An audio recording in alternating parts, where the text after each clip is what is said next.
요새 이력서를 쓰는 가장들이 늘었다라고 이야기합니다. 50대 이제 초반 중반은 되게 젊은 나이죠. 은퇴하기에는 너무나도 팔팔한 나이다라는 겁니다. 요새는 60대도요. 나 60 넘었다고 나 이제 노인이야 이렇게 말하는 사람들 아무도 없습니다. 그냥 중장년이죠. 중년이라고 이야기해도 하나도 이상하지 않을 이제 신체 모습을 하고 있습니다. 그게 현실입니다. 이런 현실이 우리에게 뭘 얘기해 주는 걸까요? 앞으로 아마 중장년들의 노동자들 수는 되게 많아지고 일하지 않고 방구석에 틀어박히는 이제 청년들은 또 많아질 것 같고 되게 씁쓸한 생각들이 많이 드는 게 현실입니다. 지금을 살아가는 우리들이 어떤 것들을 아마 생각하며 살아가게 될까요? 잘 좀 따져볼 필요가 있는 것 같습니다. 참 막막할 것 같고 고민스러울 것 같은 모습들이 많아질 것 같습니다. 점점 이제 젊은 친구들이 일할 수 있는 일자리가 줄어들고 알바도 요즘 못한다고 하니까요. 중장년들은 더 이렇게 회사에 붙어서 일하려고 하고 하면 이 청년들의 이제 일자리가 줄어들고 상황이 안 좋아지고 이제 한국에 있는 무수히 많은 기업들이 미국에 투자한다라고 공장도 대거 옮기고 이러면 어떻게 되는 걸까요? 생각만 해도 좀 걱정되는 부분들이 많죠. 그리고 우리는 이제 이러한 사항들, 이러한 모습들에 대해서 앞으로 일어날 일에 대해서 좀 고민을 많이 해야 될 것 같습니다. 예사롭지 않을 것 같고 또 이에 대한 것들을 알고 있어도 막상 우리에게 불어닥칠 일들은 좀 더 클 것 같습니다. 그래서 더욱더 우리 개인들 그리고 우리 가족들 우리 주변에 있는 지인들이 어떻게 지내는지 어떻게 살아가는지에 대한 관심도 좀 많이 가져야 될 것 같습니다. 염려스러운 이야기들 우려스러운 부분들이 좀 많아질 것 같다라는 게 저의 생각입니다. 참 씁쓸하죠. 이 험한 세상을 이 막막한 상황들을 어떻게 좀 헤쳐나갈 수 있을까, 어떻게 좀 극복해야 되는 걸까, 어떻게 따져봐야 되는 걸까 라고 생각하면 좀 많이 우려스럽습니다. 걱정도 많이 되고요. 참 이런 시대가 지금인데 앞으로 한국이라고 하는 나라에 얼마나 우려스러운 일들이 많이 생기려나 뭐 이런저런 걱정들도 되는 게 지금입니다. 요즘은 좀 괜찮은 알바 자리도 옛날만큼 많지 않다고 하더라고요.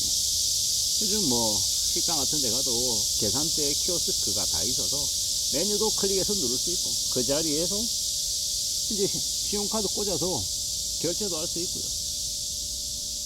실제로 한 명의 직원이 저 주방에서 나오는 음식들을 끄집어내서 손님 자리까지 갖다 주고 뭐 가끔 키오스크가 안 먹어서 카운터에서 계산 대신 해주고 뭐 이 정도밖에 없는 것 같습니다.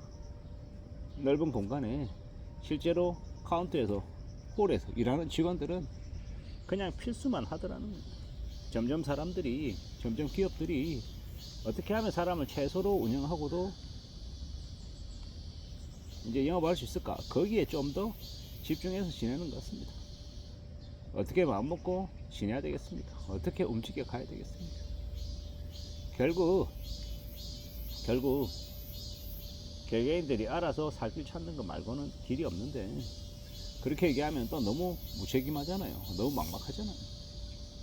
근데 살아가는 현실이 그렇더라고요.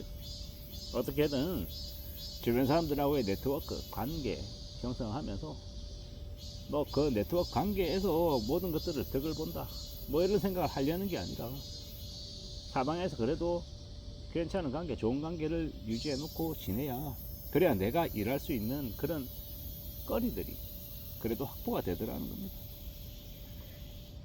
나와 다른 스타일의 사람들 나와 좀 일적인 영역에 있는 사람들이 어떻게 지내느냐가 나에게도 좀 알려지고 나와 또 같이 교류하면서 파악이 되고 이러면 나에게 어떤 식으로든 이득이 될 수 있다고 생각하는 겁니다. 그게 아니고 매일 만나던 사람들만 만나고 매일 하던 이야기만 계속하며 살면 이게 쉽사리 바뀌지 않더라는 겁니다. 상황들이 나아지지 않더라는 겁니다. 잘 생각하고 잘 따져보고 지내야겠죠.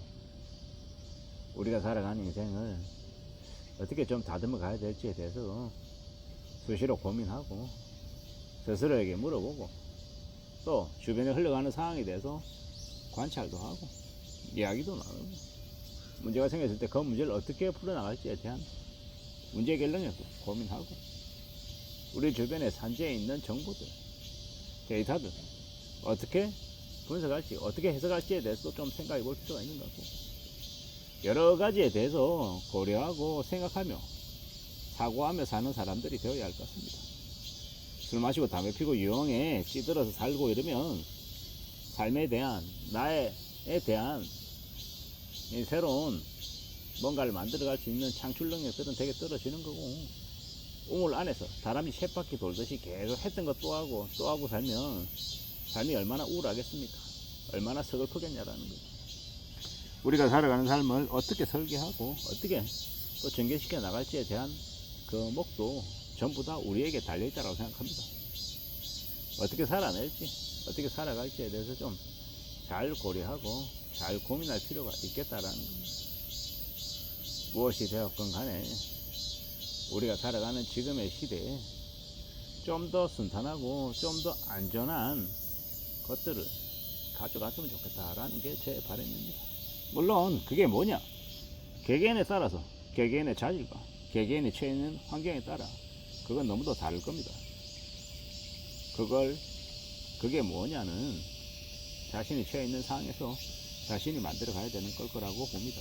그리고 갑자기 새로운 하늘에 뚝 떨어진 완전 새로운 뭔가를 자신이 하고 있을 리는 없습니다.